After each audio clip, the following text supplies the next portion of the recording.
This is exactly what I've been waiting for. Let's go!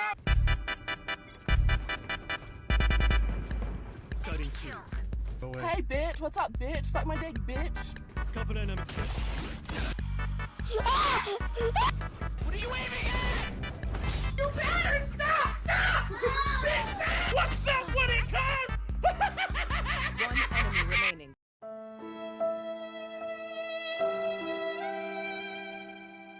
NANI?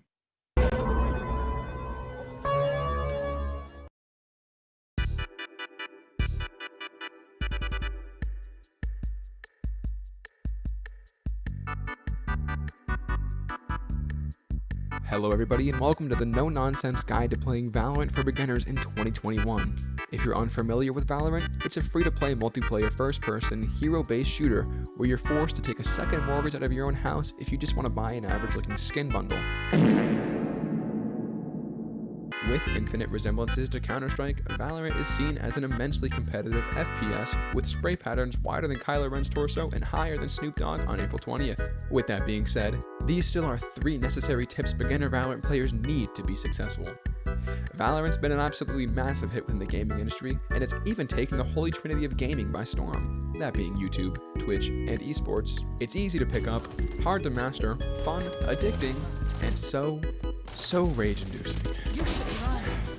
We've all been there. Man, I'm gonna break my monitor, I swear! Unlike other popular games, such as Call of Duty or Battlefield, if you make the choice to run and gun wildly around the map without your team, winning will never come easy.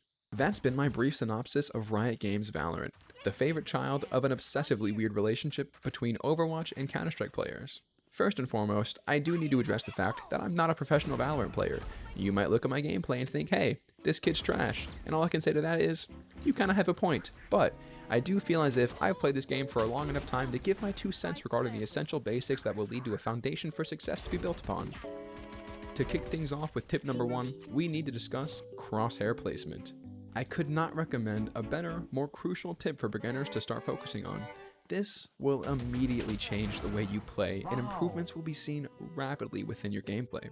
We all hate getting killed by that sneaky corner camper who we just couldn't get a lock on right before they obliterate us back to the lobby screen. The number of times I witnessed the utter disaster of careless crosshair placement amongst my teammates is far too much, thus causing us to lose the game or round. Now, you may be asking me, what is good crosshair placement? Good crosshair placement can be defined as maintaining your crosshair position where you believe the enemy will be at all times while moving, turning corners, and even holding angles. If you are rounding a corner of the map and sense that there will be a player on the other side just waiting there patiently to humiliate you in front of your entire squad, make sure to position your crosshair where you believe the enemy is, with a rough guesstimate, and try to predict their positioning as you round that corner, always being prepared to be focused on them. Note to always keep your crosshair head level as well. That way, when it's time to confront the enemy, there's as little correction as possible when moving to shoot them, thus beating them out and winning the gunfight, and not being made fun of by your friends or bottom fragging. I will provide a clip explaining the situation to get a better visual perspective. Now, with that being said, this is much easier said than done, and takes a ton of discipline to be constantly aware of. But if you remind yourself of it throughout the match and have it in the back of your head, you are already making progress. Now it's time to discuss communication. There's no better weapon in Valorant than teamwork.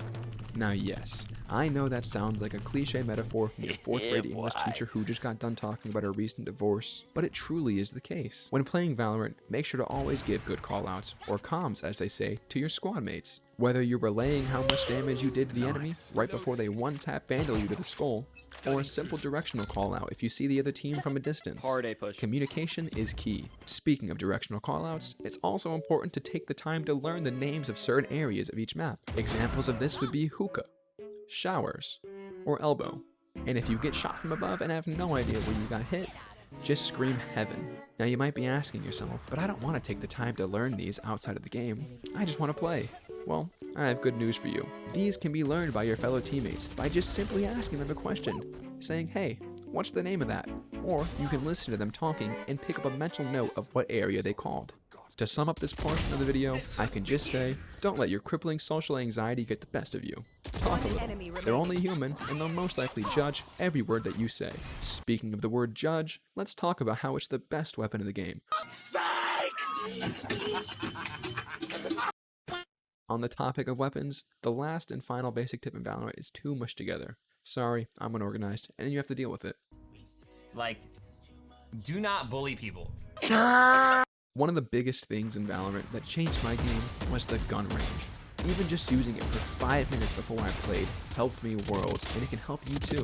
The gun range is just as underappreciated as Hawkeye in the Avengers.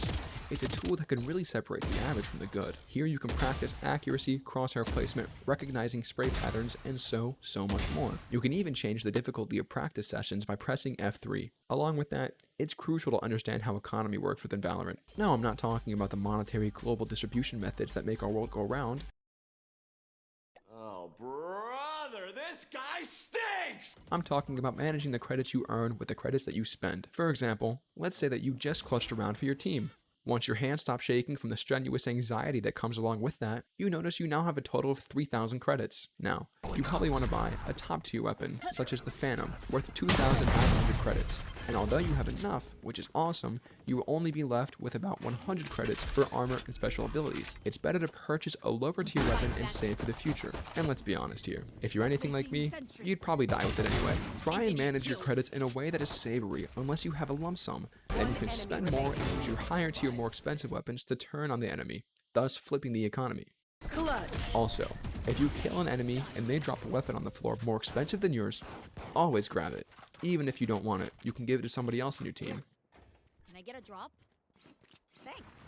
That's been my quick tips guide to getting started in Valorant in 2021. I really hope that you guys did enjoy my first ever video on this channel. I'm new to YouTube, and I'm looking forward to continuing this uphill journey with you guys. Please leave a like and comment on this video to let me know how I did, and subscribe for more.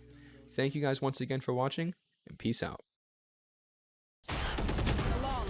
Cops, what the fuck?